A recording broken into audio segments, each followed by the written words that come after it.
What is the real cost of getting hiring wrong?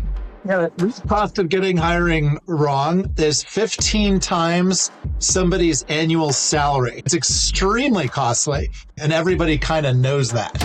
There are 4 things that if you do them, you will achieve a 90% hiring success. You have to stop doing the bad things and start doing the good things. I started from the bottom, now I'm here. Every day I'm hustling, I ain't got no fear. I had a dream, I had a vision. I turned my ambitions into a mission. I put in the work, I made the sacrifice. Late nights and early mornings, I'm paying the price. I faced the challenges, I overcame the hate. Hiring ist das wichtigste Thema in jedem Unternehmen und gleichzeitig eins der teuersten. Die Zahlen sind brutal. Rund 50% aller Einstellungen sind Fehlentscheidungen. Und ein falscher Hire kostet im Schnitt bis zum 15-fachen des Jahresgehalts. Zeitverlust, Reibung im Team, schlechte Entscheidungen und oft ein echter Karriereknick für alle Beteiligten. Ich spreche da gar nicht theoretisch. Ich habe selbst Teams aufgebaut, viele Menschen eingestellt, gute Entscheidungen gefeiert und schlechte lange ausbaden müssen. Und mir ist klar geworden, wir und ich behandeln Hiring oft wie eine Nebensache. Bauchgefühl, gute Gespräche, hübsche Lebensläufe. Dabei hängt fast alles davon ab, wer wirklich auf den entscheidenden Positionen sitzt. Und genau deshalb ist diese Folge etwas Besonderes. Mein Gast ist Dr. Geoff Smart, Gründer von Geoff Smart und der wohl führende Experte auf dem Gebiet Hiring weltweit. Er hat mit Who ein Buch geschrieben, das New York Times Bestseller wurde und auf jahrelanger Forschung basiert. Geoff hat rund um dieses Thema ein Unternehmen aufgebaut, das über $100 Millionen Umsatz macht und CEOs, Gründer und Boards auf der ganzen Welt berät, wie sie bessere Menschen einstellen können. In dieser Folge bekommst du keine Voodoo-Methoden und kein Bauchgefühl, sondern ein klares, datenbasiertes System, mit dem Unternehmen und Manager ihre Hiring-Fehlerquote drastisch senken können. Es ist, ich finde, eine echte Masterclass für alle, die Teams aufbauen, führen und skalieren wollen. Und wenn du mich unterstützen willst, dann folge diesem Podcast. Es ist die eine Sache, diesen Podcast zu abonnieren, die mir wirklich hilft, mit diesem Podcast immer mehr Menschen zu erreichen und die Geschichten zu erzählen, die ich gerne erzählen möchte. Und jetzt rein ins Gespräch mit Dr. Geoff Smart. Geoff, welcome to Digital Optimisten. It's a pleasure to be here, Alex. Geoff, we're going to talk about hiring, and let's start at the problem. What is the real cost of getting hiring wrong? Yeah, the real cost of getting hiring wrong is 15 times somebody's annual salary.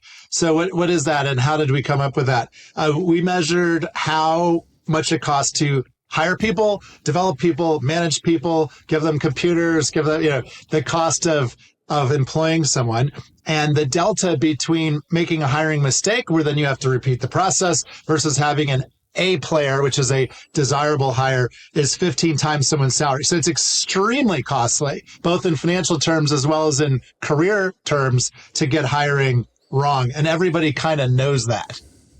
And I saw a number that really hit me. 50% of people that are hired are labeled a mistake. Is that right? Yes. So, do you know Peter Drucker, Austrian? The management guru, of course. Management guru. He was my professor and mentor. So he had about 50 years of research that suggested that hiring managers make a mistake 50% of the time. And then our data suggests that as well. If you, Alex, asked someone a year after they hire someone, are you happy you hired them or do you regret it?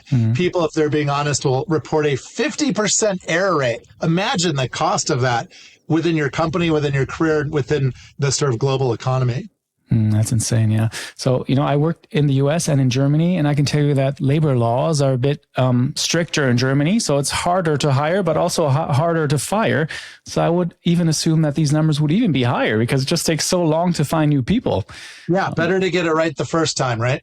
Absolutely. So I have to tell you, I read your book. I was absolutely, I was really fascinated by the book because you did something, you provide a rigorous approach to hiring. And I realized as I read the book, I haven't been doing this very rigorously, right? I might have done the thing that you call voodoo hiring in your book. I love that term. But what we're going to do today is this is going to be a 60-minute masterclass with you, one of maybe the top expert in hiring in the world. And you present a 4-step process to hiring. And I like to start it from the top. So the first thing that you need to do is write a scorecard. What does that mean? Sure. So this is going to be fun. We're going to have fun with your audience here because this is the number one topic in business. I thought of you because you're a digital guy. The Conference Board, a global survey house of what's on the minds of business leaders, Harvard Business School, BCG, all in the last year have published reports of what's on the minds of global business leaders. And talent is number one, this topic. Number two, digital disruption. Number three is like geopolitical risks. So, Alex, we're gonna have fun today because we're gonna solve your audience members' number one problem. As you point out, so people get hiring wrong half the time.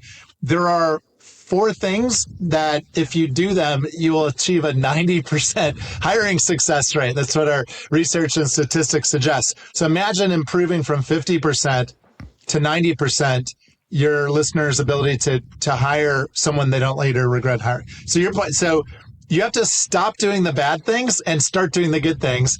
I'm going to answer your question on what a scorecard is. That's step 1 of this 4-step process. If you want, we can also explore other bad habits, more voodoo methods to get rid of. But a scorecard basically answers the question, what are the criteria that matter for hiring a person for a role? So very few hiring managers, global CEOs, entrepreneurs take the time to sit down and actually write out the criteria of the outcomes that they want someone to achieve. What they typically do, and you've seen this, is they write a job description, which is we need someone with 8 to 10 years of marketing experience, blah, blah, blah, fintech, blah, blah, blah, right? So the job description is a very blunt tool. It's not horrible for finding candidates, but it's not a best practice for evaluating candidates. So step 1, you write a scorecard. There are 3 things on it. A simple mission, what is this role? What's the purpose of the role? Number 2, I think the most important one, what are those 5 to 7 outcomes that if the person achieves them, you're going to be happy later. You say, yes, that was a successful hire. And then third, a little more subtly, is what are the competencies that are extra important for this role? So those are the elements of the scorecard. So I love the point that you make, that job descriptions are not perfect. Every time when I look into just some kind of job offers out there and I read the job descriptions, I can't even discern what they are looking for. It's such a cookie cutter way of, and I really don't understand what they're looking for. So let's double click on this. Why do these job descriptions fail so badly? Let's double click on why do people fail at hiring. And the answer is it's not their fault. It's not your fault. No one takes classes on hiring. Even in top universities, we teach classes at business schools in the US and in Europe. And I'm surprised by how much there's a disconnect here. It's seasoned business leaders will tell you this is the most, if not one of the most important topics. And yet, where's the schooling? Where's the training? So it's nobody's fault. But since you're asking, here we go. So step 1, write a scorecard. And the goal here, it's a speed game and an accuracy game. That's the game of hiring, I believe, where you're trying to hire the right person as quickly as possible with the minimal amount of resources as possible. And to do that, all success begins with scorecard step 1. It's a little hard, and so the job description is very vague, and it's used for trying to attract candidates. But what you do is you sit down with your senior team. Let's say you're hiring a pretty key hire, and you talk to your colleagues. You say, hey, look, what do we need this person to do? And it's a mindset shift where it's not what kind of profile person are we looking for, but really for our business at this time with these strategic goals, what are the core 5, 6, 7 things we need this person to accomplish in the next year, the next 2 years to be successful. And that mental discipline isn't obvious for business leaders, but if you practice it, you find that suddenly you have a clear set of criteria and you can go to market and evaluate candidates based on it. But if you don't have a sense for the scorecard you're looking for, you have a very low probability of being happy with your hires. When I read that part of the book, what I visualized was, Tom Cruise in Mission Impossible or James Bond, at the start of every movie, they get some kind of mission briefing. So they get, stop the bad guy, defuse the bomb, whatever. They have to get some kind of mission that determines success or failure. And I kind of looked at the way that you put it, because you actually say you need to define the mission of the role. Can you give me some examples of what a good mission is for different kinds of people out there? You bet. I really liked your metaphor. I've never heard that before, but I think it's brilliant. Your Mission Impossible reference. Yeah. So the mission for the role, specificity is your friend when you're trying to hire. Being specific, being vague in general, very bad. Being specific, good. So a good mission might be something like, hey, let's say we're a German mid-sized company, a Mittelstand, and we're trying to grow in Asia. Okay. Mm-hmm. And we're hiring a sales and marketing person to grow our Asian market. So a mission that sounds bad and then good. A mission that sounds bad to me would be, we're trying to hire, a head of sales and marketing to grow revenue, or it's just generic, it's vague, who knows what that means. Instead, a good mission would be more specific. The purpose of this role is to increase our presence in some, let's say, Asia Pacific as a region, and grow our revenue from X to Y by a certain date. By what? By leveraging our existing large multinational customers who happen to do business there. Okay, that's one approach. Or by doing digital marketing, totally different approach. Or by hosting conferences. And, so it's like, you have to have a real, as Peter Drucker, I'll probably cite him a few times during our podcast, talks about a theory of the business. Okay, like, we're going to grow Asia Pacific based on introductions from our multinational existing customer base. Therefore, the mission for this role as head of sales and marketing for APAC is to, something like convert from 0 to 20 of our biggest global customers into customers who flow revenue in year 1 in market. Like, that's really specific, but it gives you an idea for the type of person who's going to succeed at that mission. So anyway, that's, a little bit of when we're working with our clients. Like, so I wrote the book. The book came out of our work. I'm chairman and founder of Geoff Smart. So seeing large companies, medium-sized companies, small companies all struggle with hiring. The first thing when we're helping them along their journey to get right is to be able to write scorecards that are very specific about the mission at hand. Mm-hmm. Yeah, because it also forces everyone involved in the hiring process to commit to one goal, and yes. Maybe you even understand that different people have different want this role to do something else. So you kind of really nail it down to one. And as the founder, as the business leader, you do have to do the hard work to decide strategically what not to do. Hey, we're not going to do that. We're not going to do that. We are going to do this. Okay, great. Now let's get the team's best thinking on what's the mission and what are those outcomes within that strategic lane that you as the business leader have defined. Mm-hmm. So now you're sort of 1 for 4 in the steps to get hiring. Yeah, maybe just to linger on the scorecard just a little bit. So the outcomes is basically you say, okay, you got the mission on top, right? That basically a statement that says this is what I want this role to do, and this is success. Then you have the outcomes, basically, let's say 3 to 8 outcomes that say, this is what needs to get done. And I think probably that's the part where most job descriptions break down. No, I'm not sure if they have outcomes there. Maybe you can just talk to that a little bit. So we get entrepreneurs ask me all the time, like, how should we determine the outcomes? And by the way, if they're asking me a really private question, they say, how high to set the goal? Like, should we say, like what's the goal level that we should set. And I say, set the goal level. Okay, this is a little bit technical, but you and your audience are the master class, right? So I'll give you my best stuff here. I think what you should do is and I'll answer your outcomes question here.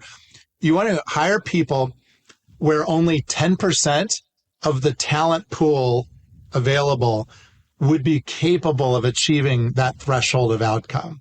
So that's a bit subjective, but it's objective. It's like saying, you don't want to pick such a low goal of the outcomes that anybody can hit it. That's not very exciting. You don't want to pick an impossible goal because then no one's going to hit it. But if you pick a goal where based on discussion with your colleagues, based on actually talking to other people out there in the market, what would be like a real kind of a stretch goal, not impossible, but not easy. That's the level to set for the outcomes. Outcomes that are good. For this particular hypothetical example, we're talking about, hiring a sales and marketing person to blow open a new market in Asia Pacific. You could have, this is technical, but you could have input goals like, hey, we want them to call on, at least 10 existing customers a week. Okay, that's an input goal. Input. We want them to identify, and hire up to 3 sales associates within the first 6 months. Okay, that's, these are sort of inputs. And then the outputs are like, we want to, close a certain amount of revenue or bookings within a certain time, a certain close rate by a certain time. There's another book that we have no revenue share with. I'll tell you, Alex, but I like on outcomes and how to write good goals for businesses it's written by the Stephen Covey people. It's 4 Disciplines of Execution, 4DX, or Measure What Matters, John Doerr. Either of those KPIs, it's basically all the same stuff. But here I'll summarize 3 books worth of goal setting for your listener audience. You want this person to achieve an improvement in some metric area from X to Y by a certain date. From X to Y by a certain date. So grow revenue from 0 to 15 million by 12/31/2026. That kind of thing. That's from X to Y by a certain date. That is like an excellent statement of outcome. Yeah, that's great. That makes the SMART goal, I guess. And you have one thing that I really like. You write about the competencies, and this is the third part of a good scorecard. So we have the mission, we have the outcomes, and the last thing are the competencies. And you write that competencies are guardians of your culture. That's right. Can you elaborate a little bit about that? Sure. Okay. So the very best clients that we see will build in their company's values into every hire. So like at Geoff Smart, we've got 5 values on every scorecard for our own hiring. We list our company values in the scorecard. Beyond the company values, I think common sense wise, that's helpful just to think for a moment, okay, what are the ways of working or like the approaches, the competencies? A competency is like something you're good at. It's the how. The outcomes are the what. The mission is like the why. So you have like the why of the role, you have the what of the role, and then you have the how of the role. And so for this hypothetical little hire that you and I are talking about, I'll ask you, because I don't want to do all the thinking here, Dr. Alex. So like, what kinds of competencies do you think would be extra helpful for a head of sales and marketing for a new business region like Asia Pacific? What are some things that come to mind for you? Yeah, are they entrepreneurial? Are they also coachable? I thought about that a lot because Mr. Beast says he only hires people that are coachable. So, and I thought you could wire that into that concept as well, right? I mean, you could be well connected, have a great network. All those things might make a good competency. On like well connected and good networking skills, since the primary mission here is to convert existing multinational customers into customers in market. Like the difference between farmers and hunters.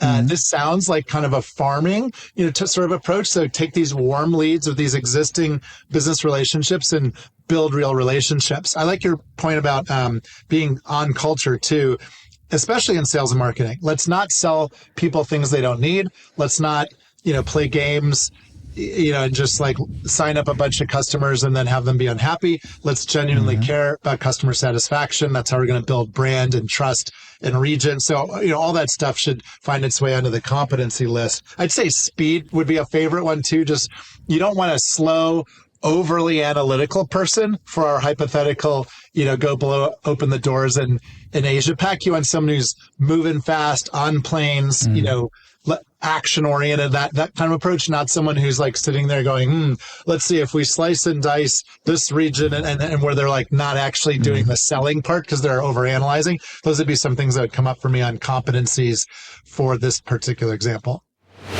Digitale Transformation beginnt im Alltag mit klaren Prozessen und smarten Tools. Genau hier setzt Clockedo an, die Lösung für Arbeits- und Projektzeiterfassung. Ob im Büro, im Homeoffice oder unterwegs, Zeiten erfasst ihr mobil per App oder im Browser, einfach und ohne Aufwand. So behaltet ihr den Überblick über Projekte und Kunden. Teams arbeiten effizienter, Abrechnungen sind transparent und die Planung präzise. Das ist die Basis für Wachstum und richtige Entscheidungen. Statt Excel-Chaos bündelt Clockedo alle Zeiten zentral und digital. Über 15.000 Unternehmen setzen bereits darauf. Testet Clockedo 14 Tage kostenlos und mit dem Code Optimisten25 gibt's nach Abschluss sogar 3 Monate gratis. Mehr Infos unter clockedo.com/Optimisten.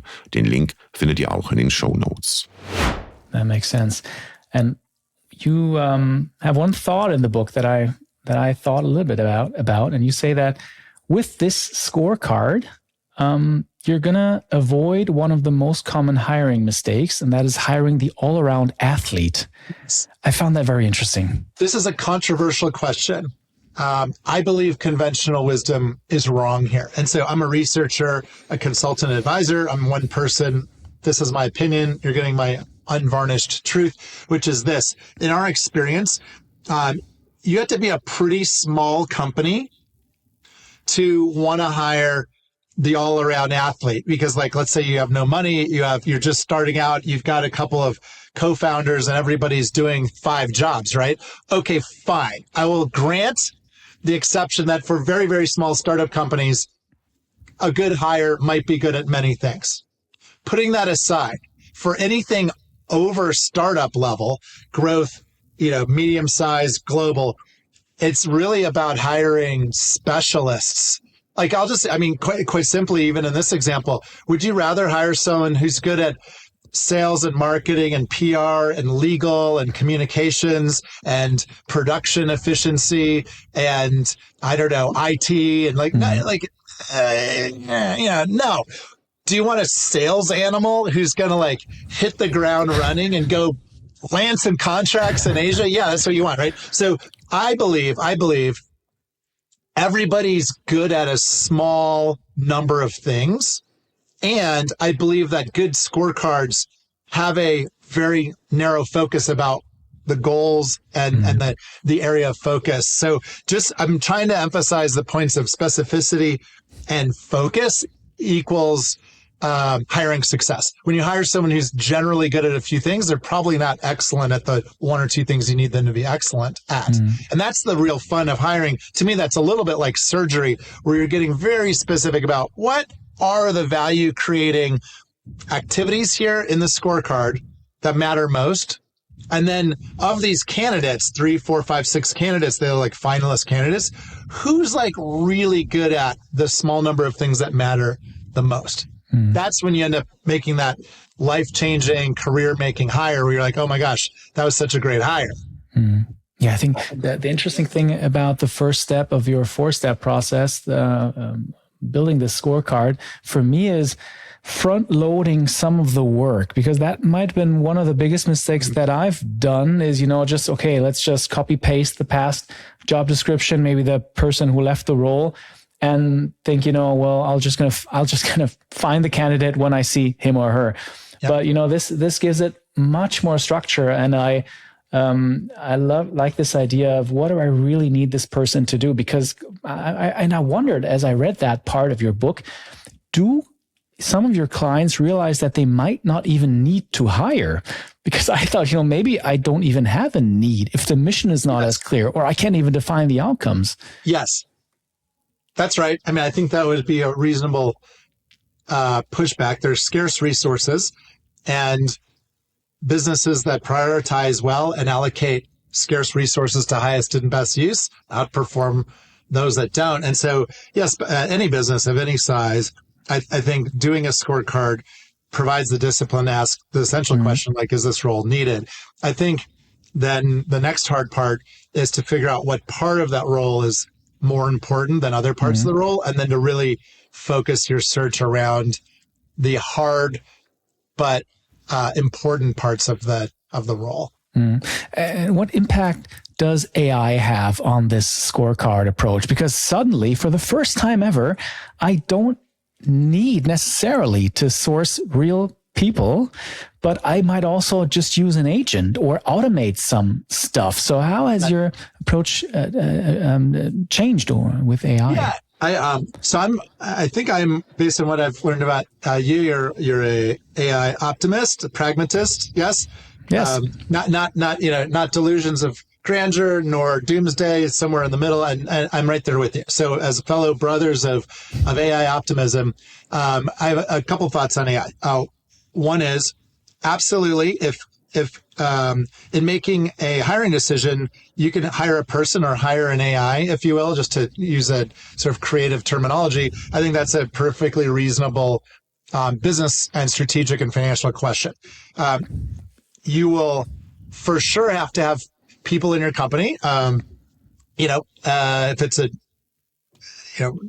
I guess there could be 1% of companies or a couple percent of companies that have no people in them over the next 5 years, but let's assume there are going to be people in the company. So then using this who approach to hire the right people, and using this who approach to hire the right digital architects and the people who are going to make the decisions about, sort of AI versus humans.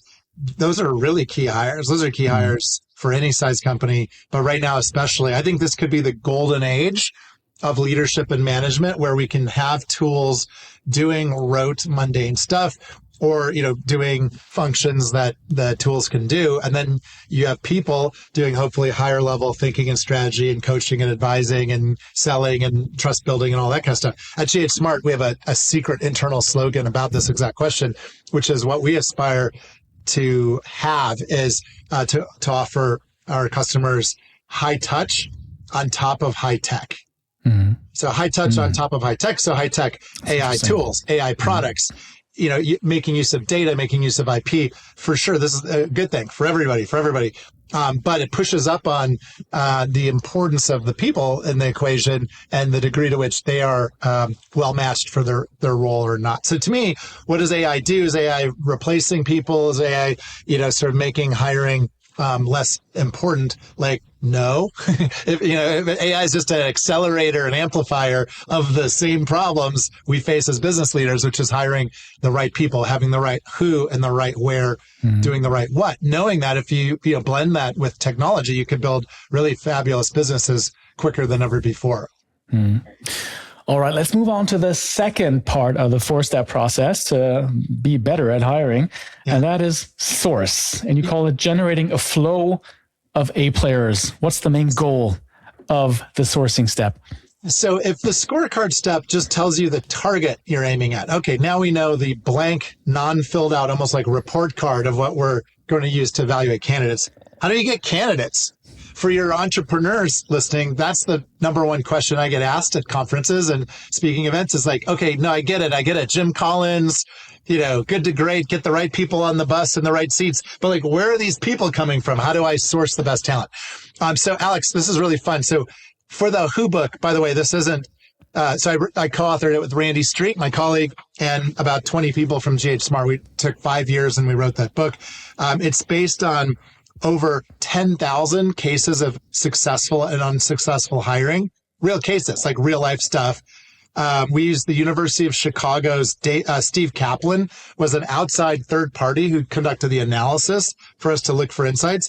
And then we went out and talked with over 100 very successful entrepreneurs and big company leaders. And we asked them each of the questions along the 4 steps, like how does that work in practice? And so Randy and I got to talk to over 100 self-made billionaires, global 2000 CEOs, regular middle market, family run businesses, business leaders. And we asked them, where did you find your best talent? Where'd you find them? And there are two little tactics here for your listeners. One tactic was employee referral bonuses. So right now, for everybody listening, I'll ask you to raise your hand if you're driving or you're running on the treadmill. If you offer your employees money, like a bonus, if they help you hire somebody.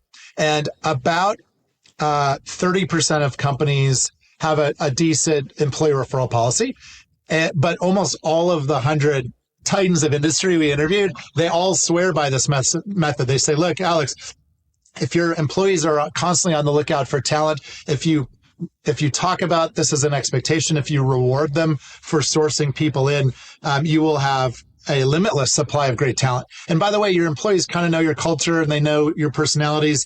So you want to have like a broad swath of diverse candidates from all backgrounds, but coming out of employee referrals is one of two ninja tactics for having plenty of candidates. What's the second one?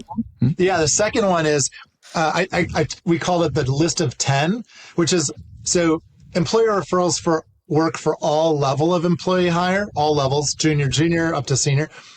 But the list of 10 is for more senior hires. So the listeners, if you're hiring a really key person, don't just like blast it out on LinkedIn or whatever the kind of, European equivalent is of job boards and all that, and just think you're done. Figure out the 10 people who for sure know an A player in that space. For example, we were hiring a CFO 3 years ago at my firm. So we called up to source great, we made a list of like the 10 clients and lawyers and investment bankers and retired CFOs who were awesome.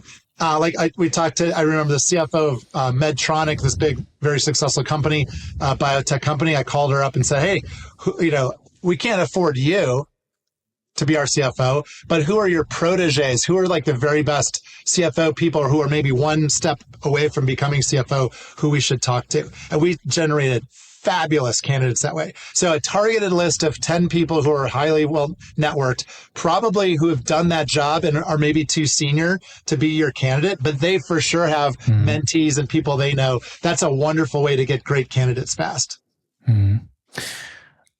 I thought about the employee referral program because we also introduced it. And sometimes I had the feeling that they sometimes reproduce the same people. They don't reproduce necessarily, the A players, as you call them in the book, but sometimes they source the people that are great to have beer with, which can be fine, right? But what are your experiences with a well-run referral program, employee referral program? All right, I appreciate the question. So focusing in on a well-run employee referral program. Referrals are just referrals. So someone other than that manager or employee who's doing the referring has to do the vetting, right? The evaluating. So that helps a little bit. So basically it's like, you can refer people in, but a different body is doing the assessing and deciding if there's a fit. So that's one for objectivity. Two, lean into, and let me just whisper this to your listeners because I don't want everybody to hear this, but your best colleagues, listen to their referrals more than, maybe the struggling colleagues. So Monica from my company, fabulous mid-level consultant, said, hey, she's like very, very good, A player, A+ player on my team. She's like, hey, there's this guy, this Dutchman named Rents, who's I think one of the highest rated McKinsey partners ever. And she's like, she used to work at McKinsey. She's like, that guy's like amazing. Like he has like some kind of record for like the highest ratings over a decade, et cetera. So she sourced this guy Rents. We hired him and he was great. So, that's what it looks like when it's done well. Sure. But if you have folks who are struggling, people who are on performance plans, maybe don't listen to their referral ideas. And so your point stands. And we have a saying in the Who book, A players hire A players, B players hire C players, and C players hire, gosh knows what. But it is important, to lean in the direction of your most talented, best values living colleagues and give extra priority to their referrals. Got it. And I want to underscore this point of your 4-step process because, you have to know that currently Germany, we're in a bit of a slump, and so it's kind of, I had a couple of conversations in the past couple of months with friends of mine who I've worked with and I've known for a couple of years. And there's so many people that are, looking for a new job, who think it might be time to move on, who are open, but, because the job market is in a bit of a lull at the moment, can't find the right job. So it seems to me that having an active sourcing strategy at the moment, keeping those channels of communication open and having maybe even that's a great idea. What are the 10 best people you worked with in the past? And opening these channels is something that is not people don't do that. I've never heard someone actually do that. Yeah, it's very rare. I honestly bump into probably 2 or 3% of business leaders actively are sourcing talent. We call it like onto a virtual bench. A bench, I think that's a American baseball term. There's totally fine. Yeah. We have benches in soccer as well. So. Soccer as well, football. We could, bring someone off the bench. Well, how strong is your bench, right, is important for winning sports tournaments, but also for talent. The way that looks, there's a guy named Rob who I've written about, and he's approved the story. He was a digital education materials CEO. 13 million US was the value of his company when he was struggling, and they're trying to move from manuals for teachers and students and parents, like written things, to digital. And they were really having a hard time making the digital conversion. And he'd tell you he had the wrong people. Like he kept hiring, academic industry, education industry people who were not steeped in technology. Well, he saw a keynote speech from a Geoff Smart colleague. He doesn't remember who, and it wasn't me, which I'm really jealous about. Someone else other than me gave the exact talk we're having right now. And he said, you know what? I'm really going to put more energy into building a virtual bench of talent. That guy dedicated every Wednesday to sourcing and interviewing talent and I said, for what? And he said, for whatever the next 2 or 3 key hires are. So he just would put a 20% chunk of his week into hiring. And over a very short amount of time, he found he had, not surprisingly, a lot more candidates who are interested in flow. His valuation, just to punchline it for you, went from 13 million US dollars to $5.2 billion over 12 years. And if you ask him, he'll tell you he did nothing different other than just spend kind of an unusual amount of his time doing exactly what you suggested, which is meeting people who might work at the company someday and having plenty of talent. At Geoff Smart, here's a super secret tactic we've used based on Rob's experience and others. I created something like a funnel called the Geoff Smart Leadership Circle, which is people who don't work here yet, but who we might want to work here one day. And we have 800 people in it right now, where we give them content and we give them invitations to special events and the ability to network with each other. We just came up with exactly this idea, which is what would be a systematic way to build a bench of talent. So there are lots of different tactics like that, but it kind of starts with just having a commitment that getting to know a lot of people and then being very selective has economic value and will make you a better business leader than just finding yourself with a spot open and then desperately trying to fill it with a warm body. Yeah, it's such a counterintuitive way of thinking about it because, so many some companies have alumni programs where they, when people move out of the company, they have some kind of circle. But having, like the inverse alumni, I don't know what that right term would be, right? So have like a kind of that's really interesting, and giving them content and maybe even mixing them with the alumni. That's right. Yeah, it's funny. And actually, exactly. You're super smart, by the way. Thank you for your brilliance. That's literally, we hired a person and we said, we want to build an alumni group for people who haven't worked at this company yet. And she said, got it. Like, I get it. I see exactly what you're doing. And so it's employment branding. Like, that's like not even people don't know about. Actually, Adidas, it was where she used to work in employment branding and then came over and is running employment branding for us. But this whole idea of employment branding and building an alumni group of people who haven't even worked at your company yet, you have to have a pretty long-term perspective on the value of talent to invest those dollars. But we found it worth it, very worth it. Jetzt kommt die kürzeste Podcast-Werbung der Welt. Bist du auf der Suche nach einer neuen Geschäftsidee für ein kleines Business neben dem Job oder für das Next Big Thing? Dann geh auf digitaloptimisten.de/quiz, mach das 2-minütige Quiz und finde eine Idee, die perfekt auf dich zugeschnitten ist. digitaloptimisten.de/quiz. Und jetzt zurück zur Folge. All right, let's come to the red meat, my favorite step of the 4-step process. That's the select step. And I am absolutely sure because there are so many interesting tidbits that you can share because, well, now we've written a scorecard. We know who we actually need. We've ideally have a bench of people that we might call up if they're interested. So now we start the interview process. And you have one little sentence in your book. You say that the common interview process is almost a random predictor of job performance. So what's the main goal of this selection step? This select step, the main goal is to really understand somebody based on data that you gather about what they've actually done. So let me contrast that to other popular ways of interviewing, which are flat out wrong. So I have a PhD in psychology, specifically around employment interviewing. Like that was my focus area in graduate school. So I read 5,000 studies on what kind of interviews predict performance, right? And I'll tell you today, if you go around and ask a bunch of your entrepreneur friends or your CEO and business executive friends how they interview, many people ask hypothetical questions during interviews. How would you do this, Alex? How would you do that? That sounds reasonable, right? Well, unfortunately, 100 years of research in this field suggests that asking people hypothetical questions unfortunately yields hypothetical answers that aren't predicted.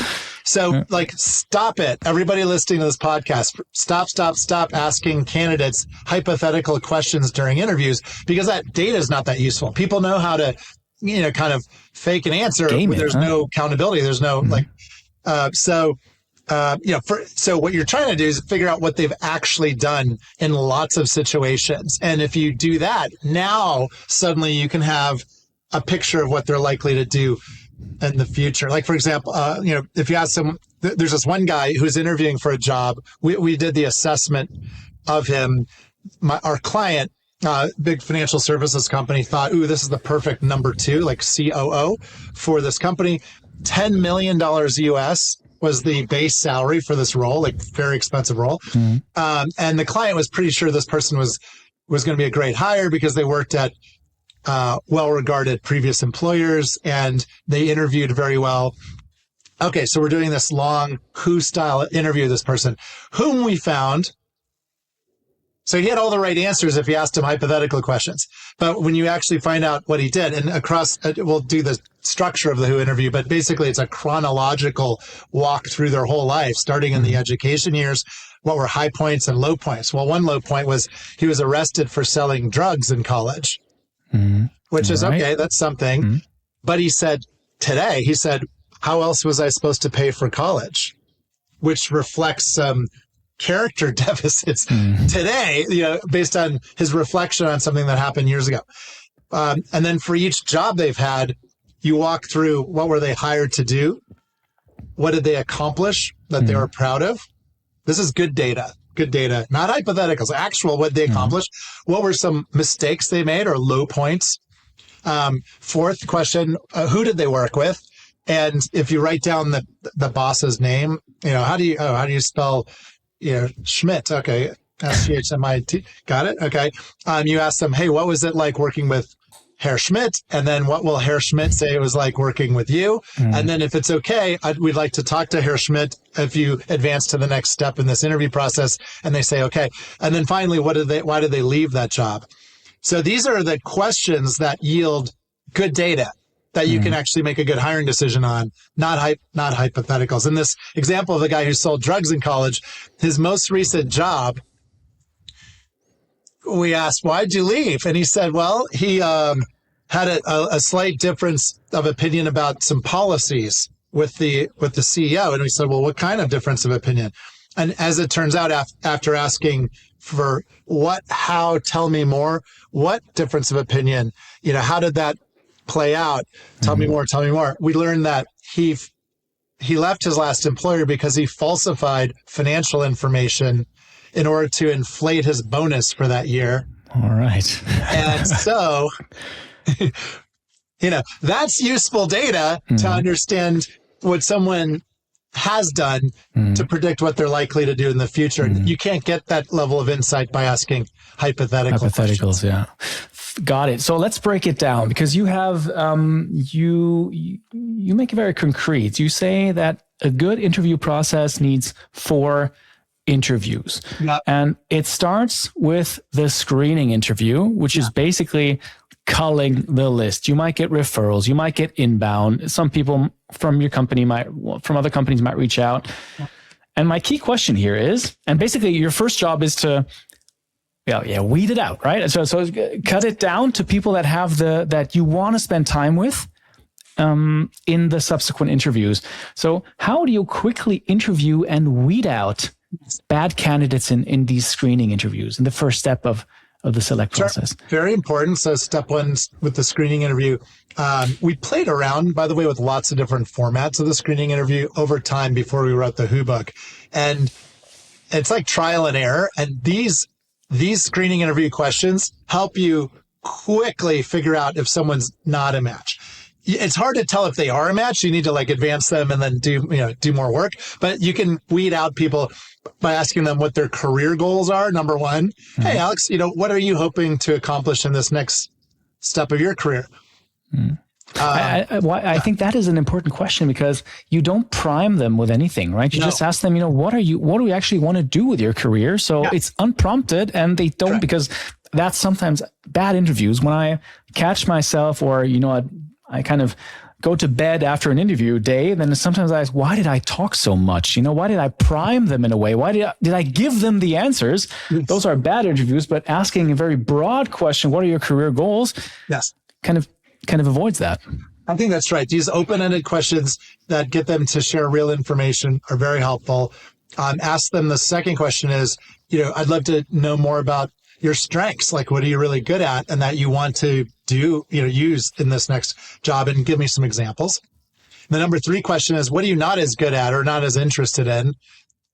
Number 4 question is really important. It's, you say something like, we would love a chance to talk to references at some point, but for now, why don't you just tell me about your last few bosses and how highly they're likely to rate your overall performance and why? And by the way, the only good answers are on a 10-point scale. 9s and 10s mean that they did well. It's inflation, right? And 7s and 8s mean there's some problems, and anything under a 7 is that was a real problem. That's a screening interview. So what you're not talking about is the weather. You're not talking about the World Cup football match. You're not talking about I'm from Berlin too. And you're not talking about things that lots of people talk about in first interviews where you're trying to warm up and test for chemistry. Don't do any of that. Go right for these 4 questions, and it'll give you a good sense for if someone is just way off the mark or not. And because the goal of this screening interview is weeding out bad candidates, what are you looking for? What makes an answer bad? Yeah. And we have this expression called gong fast, gong. And I have one right here just for fun, because this can be like a multimedia. So someone gave me this because they realized the importance in the screening interview. There was Geoff just hit the gong for everyone listening to this podcast. All right, I'm coming back to you. Don't you worry. Okay, so you gong fast. There was a game show in America many years ago where it was a talent show, and then if you're bad, bam, someone hits a gong and you have to leave. Okay, so what are bad answers? A bad answer for what are your career goals are just something when you can't give them.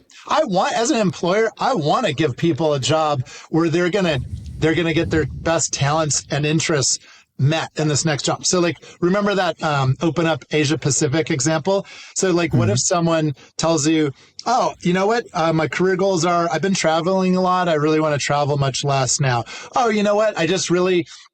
I love cold calling, and I love just calling on, building new relationships. And it's kind of like, wait a sec, we want this person to travel all over Asia and develop existing relationships. That doesn't sound right. So if it sounds like, oh man, what they're interested in doing, you can't give them, that's a bad answer. On strengths, if they're talking about strengths that are irrelevant to the job, that's a bad answer. On weaknesses or risk areas, if they're telling you they stink at something that's pretty key on your scorecard, that's a bad answer. And then anything less than about a 9 out of 10 references, is a bad answer. And you say, hit the gong early. So after 10, 15 minutes of potentially 30 minutes conversation, you say, respectfully tell them this is not the right thing and save your time. Well, okay. So thank you. To clarify, I mostly mean don't bring them in for another interview, then another interview, then another. Some of us out there are procrastinators and we don't want to have hard conversations. And so the default setting is like, let's keep them interviewing.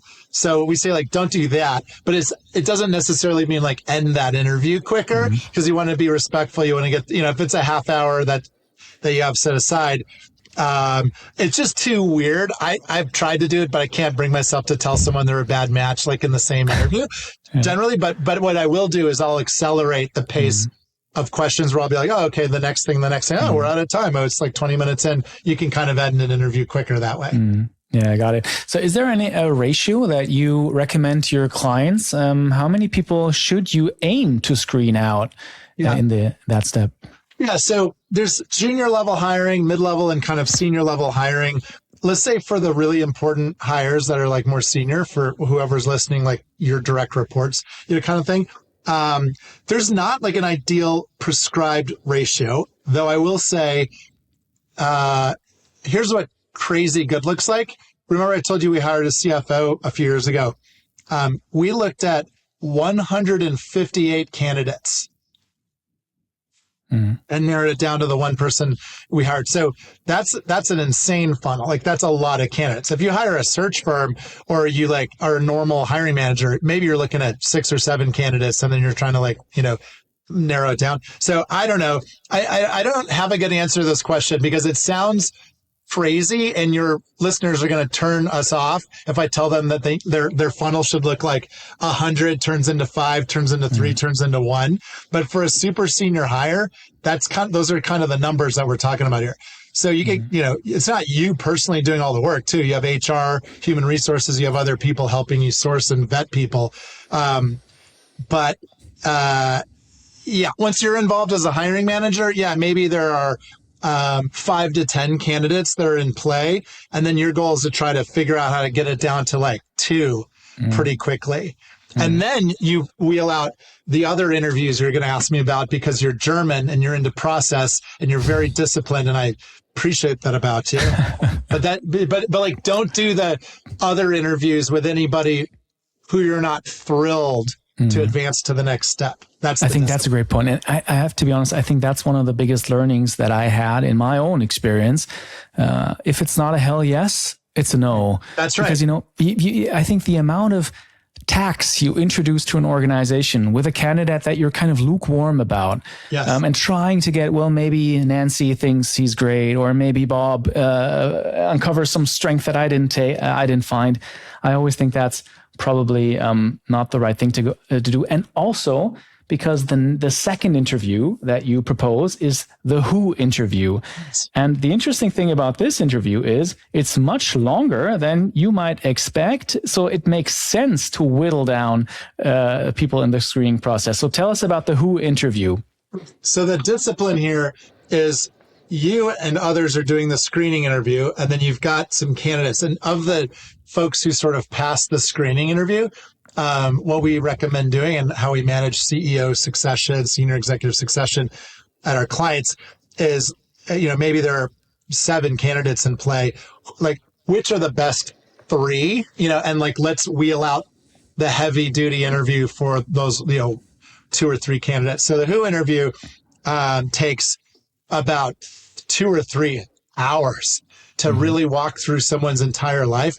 But Alex, you get like 500, 600 data points on what they're good at and bad at and why they switch jobs and what they're likely to be good at and bad at your company. It makes it worthwhile and you end up saving time because your hiring success rate is going to go up. I published my PhD dissertation evaluating different methods of hiring And this exact discipline of spending kind of a lot of time really getting to know your finalist candidates was the number one predictor of hiring success. So people always ask me, oh, what if I want to, just shortcut this part of the process? Nope, you can't shortcut this. You got to sit with a human being. You got to hear their story, ask them lots of follow-up questions. Oh yeah, you should use a tone of intense curiosity. Intense curiosity is how you interview people. Oh, tell me about that. Oh, what were your sales targets there when you were building out APAC? Oh, what were your results? Oh, how did you do that? Yeah, so be interested, ask a lot of follow-up questions. Don't talk, but ask the follow-up questions to try to get specifics. And that's what a good who interview looks like. When you walk away from a who interview, you will feel like thrilled or not thrilled. It's almost binary in that way, whether you want to advance the person to the next step of the process. And in your book, you outline the 5 questions that you can ask, or you maybe should ask in that who interview. Can you walk us through those? So for each, and again, we've whittled these down. There used to be 30 questions. There used to be 40 questions. But these are like the 5 questions that get you the best information. It's for every chapter of somebody's career, every main job they've had, especially for the most recent few jobs, like you really want to spend real time on this. You ask them, what were you hired to do? What did you accomplish? What were some low points or mistakes you made?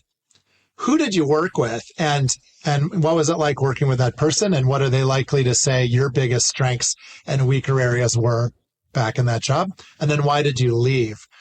Those are the prompt questions that get you the most useful information.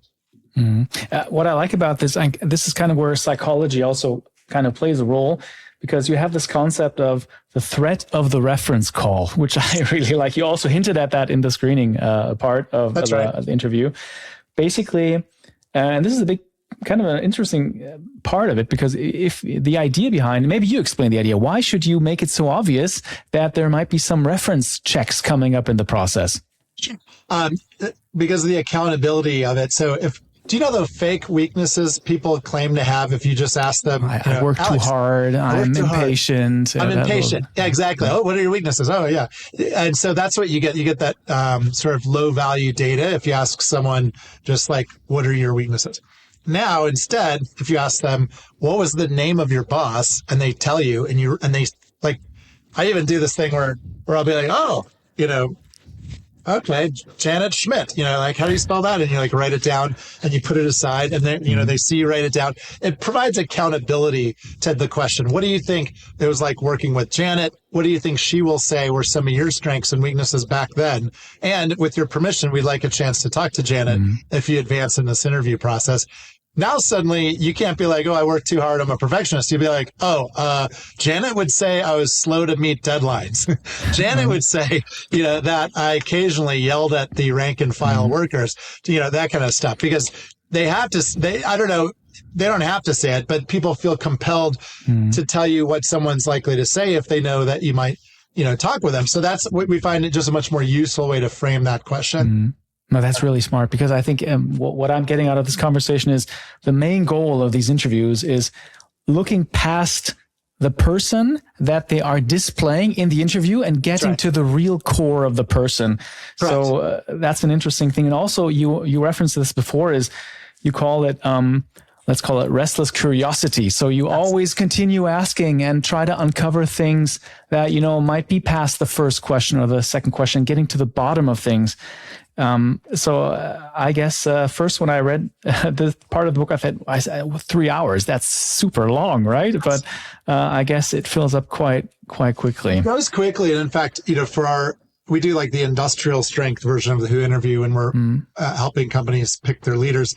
Ours lasts 5 hours. Like it's actually hard to get through somebody's whole career in 2 or 3 hours. I mean, you have to be really clipping along. But people who do the Who interview for the first time tell me and tell us, oh my gosh, like, wow, I really feel like I know this person, better than I would if I just, did a more traditional interview. I'll get, you're gonna bug me on the next couple interviews. I'll just give you the quick headlines on the Sure. So there's a focused interview is the interview you have your colleagues do of the person. So let's say you're a team leader, you're managing some part of a business and you're hiring a new finance person. Well, have the other peers to that person, carve up the scorecard, if you will, and ask them, targeted questions about how they do things. So for our APAC sales marketing role, let's say, you have one of your colleagues ask them about their go-to-market, like how their sales tactics and like how do they end up getting leads and converting sales. You might have a different colleague ask them about their team management, like how do you hire, how do you fire, how do you coach your people. You might ask someone else about, their analyzing and making good financial decisions. So a focused interview just basically is like the scorecard carved up into different chunks, and you hand them out to your colleagues who ask them targeted questions, and then you all come back together and you compare notes. A reference interview, very helpful to get the candidate to call up Janet Schmidt and ask her if she's willing to take your call, just so you can actually get on the phone with the references. I don't know about the legalities of references in Europe as well, because I'm just a dumb American and I'm provincial, and I have colleagues all over Europe, so they know about the rules, but I don't want to be too preachy. But the bottom line is, it's wonderful if you can get the candidate to arrange the interview, and then you talk privately with the person and you say, hey, I'm not going to tell the candidate what you're saying, but I really would love your honest answers to how you worked with the person, what their strengths were, what their weaknesses were. And, you can also ask references very targeted questions. So let's say, Alex, the candidate told you during the interview, oh, you know what? I think Janet would say I was a little slow with deadlines. You can ask Janet, like, hey, the candidate said, you might say they're slow with deadlines. Like, what was that like? So you can actually test the magnitude of a weakness area that you picked up on in the interview. You test the magnitude with references. That's my favorite purpose of a reference interview. Not really to spot a new weakness. Like, I rarely hear a new one that we didn't already sort of get a little bit of data around, but you can test the magnitude of a weakness during the reference interviews. Yeah, I've given references and I was asked for references a couple of times in the past. And I can tell you, I don't think, well, when I did a reference call on the employer side, I never got this great answer because, obviously the candidate briefed the reference beforehand. But the smart thing that you're saying is linking the deep conversation that you have with a candidate and asking them, what would Janet Schmidt, what would your reference say about you? And then using that in the reference call, that's a step up in the quality of the conversation that you can have. I think that's right. And what's nice is the reference will feel more comfortable talking about a weakness if they know that the candidate already mentioned it. Now all of a sudden you're getting really useful information because typically the bosses or peers don't want to say anything bad about a candidate. Exactly. Yeah. So now we've got all this data. We've talked to a bunch of people. We got the references. How do you find the right person at the end of this process? Okay. Here's good news. So I've given you bad news, like, doing a scorecard is kind of intellectually tricky. Doing the who interview takes a lot of time. Hard work. But now it pays off, Alex, because once you have accumulated this data and then you go back to your original scorecard, it's actually easy to start to assign grades to pieces of the scorecard based on all the data you have. If you get a lot of data, scoring someone's like pretty easy, actually. If you don't have the data, scoring someone's like pretty hard. So the good news here is after all these interviews, you have all these notes, you've had your colleagues talk to people, you score. If you're an engineer, you use a numeric scoring system, like a 1 to 10 on the different scorecard areas. If you're just a regular person, a normal citizen, you might use like A, B, C. But basically, if you're able to, let's say there are 3 finalist candidates, if you have 3 A's and they're all equally good at everything, okay, just pick one, like you're good, congratulations. Usually what happens is you have somebody who's like an A and you have a couple of B's, and you know that they're B's because they have confirmed weaknesses in the areas that you said were important on the scorecard. B's, don't hire. The A, you're kind of going, okay, maybe, and almost no A is good at all parts of the scorecard, but if they're good at parts of it and you're comfortable that the parts of the scorecard that they're good at are like the important ones, now you feel confidence in your heart and in your mind. Person is going to be successful. And then you move on to the sell step. That's basically the decision process, is just, putting all the data together to evaluate the candidates on the same criteria. So it's apples to apples to apples.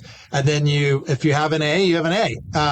I wouldn't take another 6 months to find an A plus. But, if you have an A, you have an A. Like, hire them, move on with your next big challenge. No, that makes sense. So, and then the final step of the 4-step process is sell. So obviously, maybe you're not Google, Microsoft, Mercedes-Benz, whatever, but, or Geoff Smart, I don't know, but maybe you're just some small Mittelstand company in Germany, some small company that needs great people too. So you obviously need to do a bit more. Yes. And you talk about a couple of ways of selling your company to that person that you've identified. So research on why people say yes to jobs, as well as our own experience doing the research for the Who book, suggested that there are 5 things that make people want to say yes to your job. And I agree with your assumption, small and medium-sized businesses need to work harder to attract the best talent. They just do. So, maybe you're unknown. Maybe people worry, is this business stable enough? There are challenges to attracting the best talent if you're a small or medium business. So here's what you do. They all start with the letter F. So fit, freedom, fortune, family, and fun. These are the things, it's almost like a checklist you can use and think, okay, how can I? You're great at branding, Geoff. I have to tell you. This is fantastic. We're consultants, Alex. So we go get data, we get insights. Suddenly there's a 5F model that becomes clear to us. But these are literally the things that appear to make people take jobs. Fit is the most important one. So, Alex, do you remember all that talking we did about your highlights of your career and the things you love the most? And remember that one job? This is kind of like that job in the following. Your talents and interests fit our culture and what we're trying to accomplish here.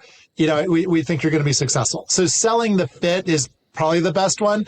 The next one, in no particular order. Family, just to hit that one for a second. Sometimes there's a family member who's telling your candidate, no, don't go join this company. So that's basically what we mean by family, is just, there might be some significant other or somebody who's in the background saying, don't take this job. There's a guy named Sean we were trying to hire. He was the top 2 out of 500 rated Bain people out of New York, super guy. And so his wife didn't want him to leave Bain and come to Geoff Smart. So I asked, hiring manager, I asked to take both of them out to dinner on Friday. So I flew to New York, took them out to dinner, talked to the spouse and said, hey, look, what are your concerns? And after we talked to the spouse, she was supportive and we were able to move forward with hiring Sean, and he's been great. So just the family thing is just watch out for someone quiet in the background who's saying no to this person joining your company. The next one, fortune.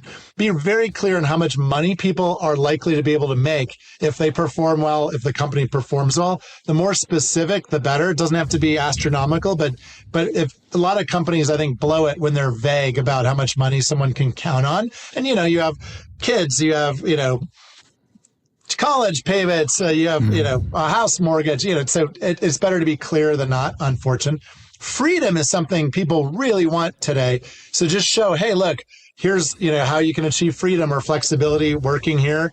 That's just something that's a very big hot button for many, many job seekers today. And the last one is fun. So whatever's fun about your culture, about your company, about the substance of the work, not just you worked at Google, not just sushi Fridays or free massages in the office, but what's really exciting about the mission and purpose and the daily work and the culture, and really making sure that comes through clear. So those are the 5 things that just to be mindful of when trying to sell someone and saying yes to the job. One question that I had, if I follow all these 4 steps, yes, and I found just a bunch of A players, how do I make sure that these individual A players who all work individually actually form a team? How can you kind of? I love that question. So thank you for it. I think it's a challenge. In fact, there are professors out there who say, "Oh, you don't want a team of A players because they're going to fight each other." Which I say, hold on a second. This, let's clarify our definitions of what we're talking about here. To me, an A player is someone who's in the top 10% of talent available to perform a certain role. So yes, how do you test for complementarity? Two things come to mind for me. One is, do they generically get along well in a team setting? So, you could look at someone who throughout their career has been a good teammate. They're supportive of the team. They listen. They say, "Oh, okay, you're going that way. I'm going this way." They're communicative. So people are generically good at working in teams would be better to hire than people who are generically not good at working in teams. Separate from the teamwork part is their skill set found in other members of the team, or are they really bringing something new and needed? And so I really like a team where it's almost like if you picture like circles and like a Venn diagram where they overlap on shared values, mission, a commitment to teamwork. Like that's what they have in common. But then outside of the circles, they have unique skills in finance or sales or tech or operations that allow them to bring new skill sets to that team. That's kind of what a great team, I think, looks like. Got it. You can select for that based, again, on do they generally work well in a team or not? And then secondly, is that skill set that we have identified something that is unique or special to be brought to this team? In your approach, you focus a lot on, the skills and the will of the people that, and how does it match the job at hand, basically.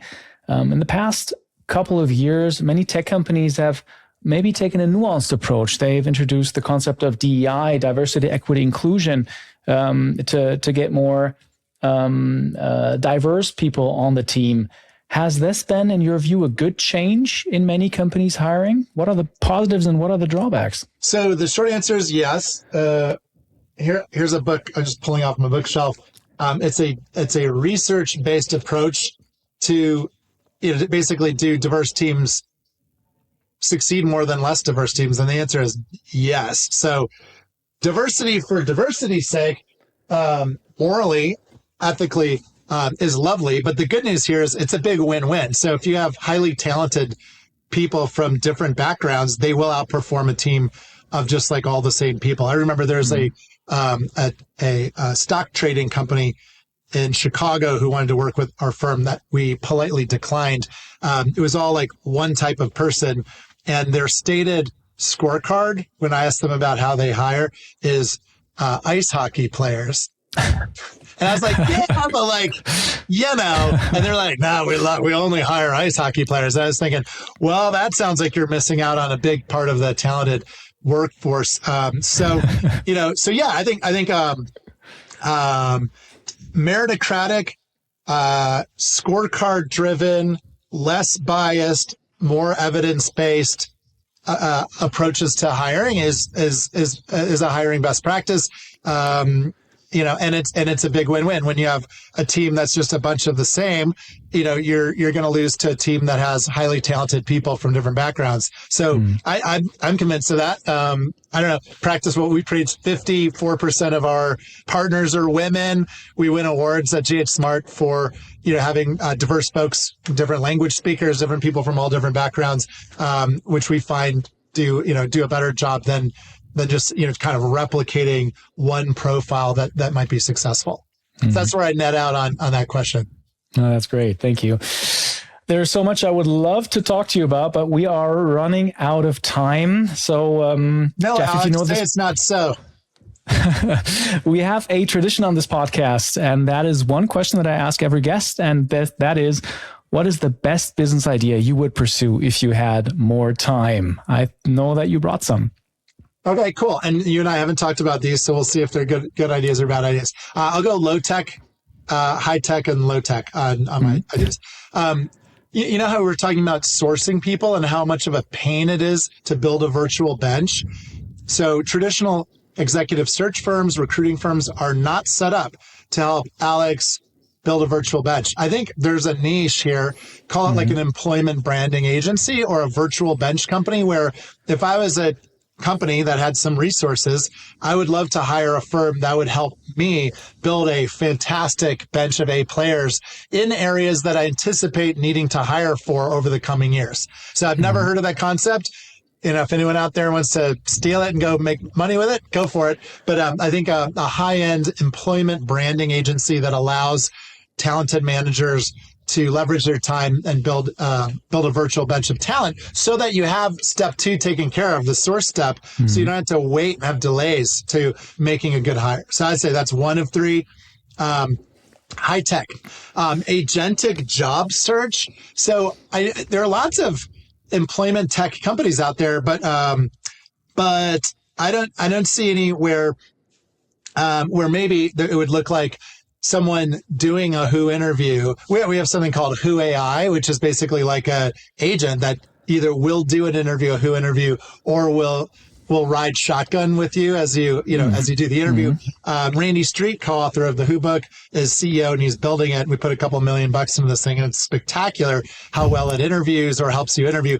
But like something that's not just on the interview side, but from the opposite side. So as a job searcher, I would like a resume. What's a resume? What an outdated form of technology that is. I should download into some sort of database my Who interview data, and then wait, and then gling, oh, I've got some opportunities, but it's based not just on superficial 3 boxes I checked, but on a 500-point, in-depth interview. I think that'd be cool for job searchers and employers.